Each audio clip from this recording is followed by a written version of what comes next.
Well, I think the biggest trends in disruption that I see is something that's well discussed, which is the prevalence of information, the ability to analyse that information, the ability to bring and analyse information together from vastly different types of sources. Well, I would probably point to three things. I think, first of all, the digitalisation of marketplaces and the ability to get anything made anywhere through availability of transparent marketplaces through the web.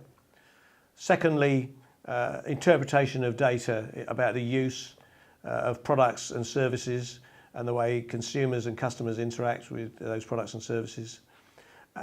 And thirdly, frankly, the disruption and the taking out of whole parts of the value chain and the replacement of parts of the supply chain and the circumventing of supply chains.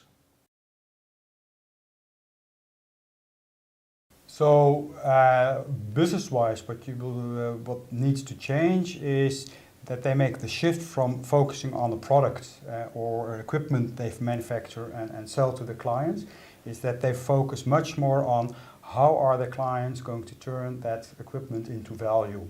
So that means it's not only about you turning that data into capabilities to improve uptime or prevent disruption from prevent disruption from the equipment not being available, into more how can you provide intelligence, information or solutions which help your customers to improve their operations, improve their value they deliver to their clients. That shift from product into what is the outcome for your clients, I think that is one of the important shifts they have to do, that is a shift of focus.